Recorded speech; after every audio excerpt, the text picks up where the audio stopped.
God, I can't stand a single one of them. I can't stand her smug, sanctimonious bullshit of like superiority and like moral justification when she's nothing but a fucking liar. And you know the way she smeared Dee Dee, not killed her in life, but then the memory and in death. And I just, this entire thing. And to sit around and watch her like little love cult that she's amassed, like fucking people like Dreamer who sit down, have a fucking seat, when she's literally an abysmal goddamn mother herself, and then has the nerve to, well, if you want to advocate for abused children so much, why don't you start by calling your own damn kids? And people like Sheena, who's literally fucking obsessed with Gypsy. You're Gypsy.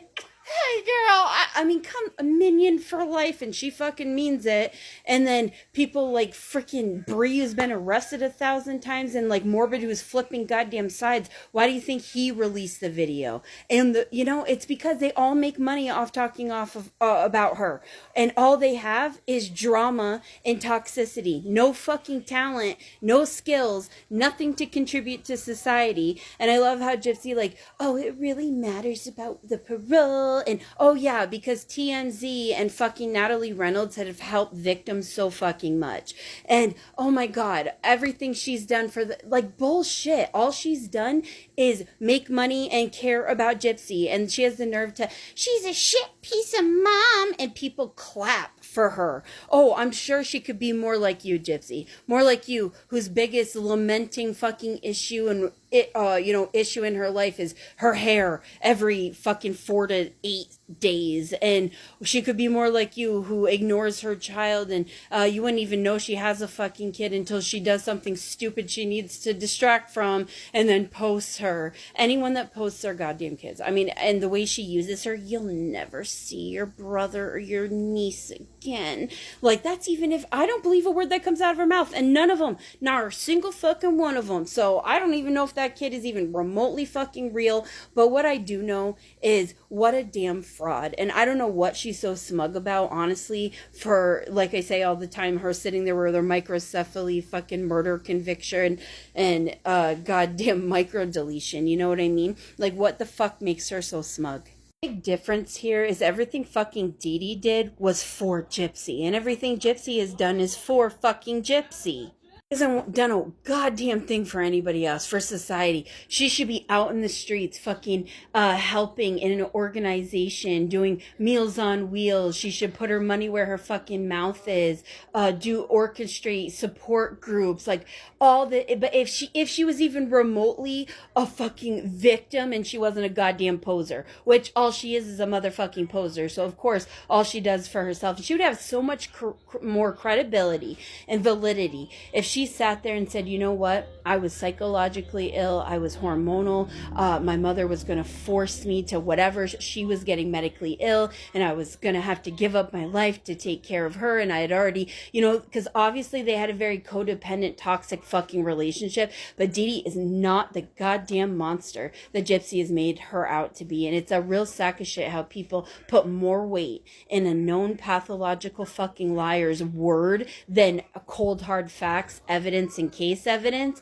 But that's why it's laughable. That's why it's completely fucking laughable. The only advocacy work Gypsy has done is for other fucking murderers. The only advocacy work she's done is for her wallet. The only advocacy and support she's done is for her fucking self.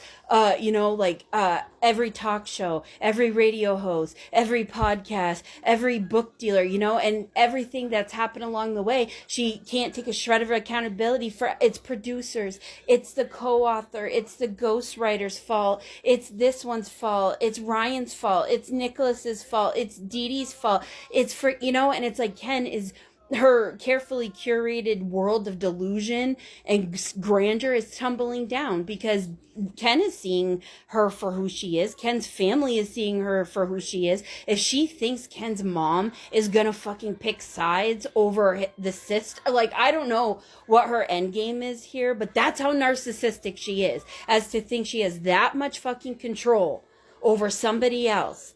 And if this kid is even remotely fucking real, she would lose custody in Two, like with her behavioral history, with the notoriety, with her behavioral history, even out of fucking prison, it's a wrap. It's a damn wrap. And it's laughable when they all want to sit around and act like, Gypsy has a leg to stand on, and Ken is clearly going to cover for her, clearly, because his daughter is still at stake.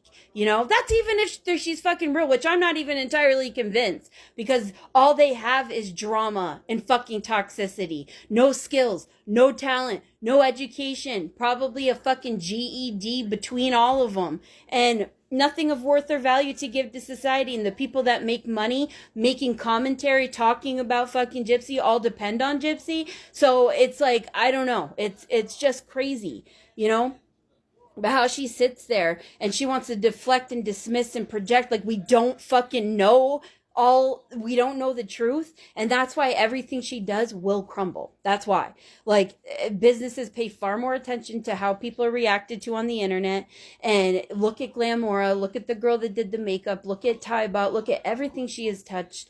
It's just going to crumble down around her. And that's what's happening. The narcissistic collapse, even with Ken, with Ken's family, with her family, it's like, and it can't be everybody else, like I say all the time. So it was Dee Dee that was supposedly the monster. Well, she's gone. It was Nicholas that's the monster. Well, he's gone. Ryan's out of the picture. Like, what don't these people fucking get? Like, the calls coming from inside the fucking house. It's clearly Gypsy that's the toxic, immature, fucking psychotic one that has never gotten help for her freaking psychotic issues. And that's exactly why Dee Dee frickin' was off, because she was gonna force Gypsy to get fucking help. That's what was gonna happen. And it's just laughable at this point. I just don't know where she comes off so fucking smug and justified all the time. And where all her little frickin' minions fucking come off so justified when it's so laughable. God damn. Be a content creator, you actually have to have some creativity and, some brain cells. And this one doesn't have that. All she has is the notoriety of being a brutal ass fucking mommy killer and drama and toxicity. So I'm not even convinced. Why were those text messages released? It all smells fucking fishy. And I don't believe anything that comes out of not a single one of them. Not a single freaking one. So who knows? But it's entertaining, I guess. Only the real world implications of it is a known violent offender has her freakouts, and people continuously keep covering for this bitch. Like her mother, like Nicholas, like Ryan, like Kun, like everybody surrounds around little Gypsy to fucking protect her, but no one takes it seriously and gets the bitch actual fucking help. Makes her go and get help. Whether it's, and it's more than drinking. It's more than drinking. Like, be so for real.